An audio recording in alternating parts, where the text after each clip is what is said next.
Literacy Check: Daily Life in Ancient Rome. Ancient Rome, daily life. Social classes in ancient Rome were decided by birth. Romans could not move from one class to another.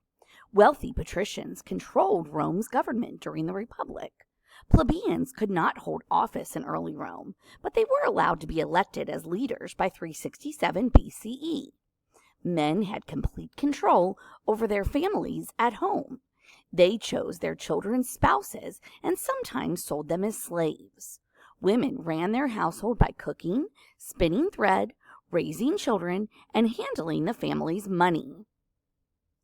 A typical day.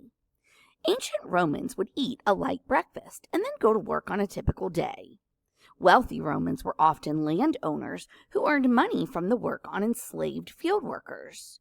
Some slaves were doctors or teachers. Most worked until the early afternoon, and then they would take a quick trip to the baths to bathe and socialize. Dinner took place around 3 p.m. and was both a meal and a social event. Occupations.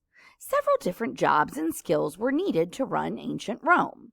Slaves performed most of the menial tasks. These are some of the jobs a Roman citizen may have had: a farmer, soldier, merchant, a craftsman, entertainers, lawyers, teachers, and engineers, government workers. Ancient Romans believed strongly in the family unit. The father, or paterfamilias, was the head of the family and legally had all the power in his family. He expected his family to respect him and obey his word. His job was to provide for and educate his family. They also offered prayers to the household gods who protected the family. Wives usually had a strong say in what occurred in the family, though, and often handled the finances and managed households. Education. Mothers educated their children at home until they were 6 or 7 years old. Wealthy children were taught by full-time tutors, while other children went to public school and studied subjects like reading, writing, math, literature, and debate. Boys mainly went to school, but some wealthy girls were tutored. Education ended for most students around age 14. Disadvantaged children in ancient Rome were not able to attend school.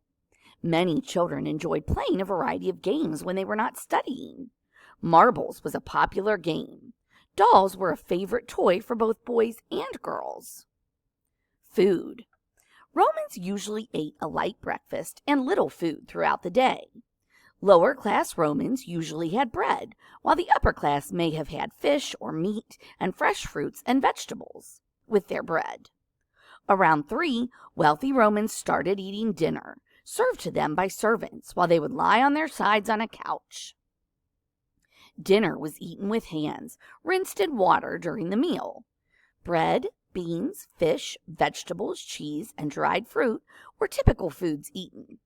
Romans did not eat a lot of meat, but sometimes ate unusual foods, such as mice and peacock tongues. Wealthy Romans had a variety of foods and fancy sauces. The appearance of the food was just as important as the taste. Wine was the most common drink in ancient Rome.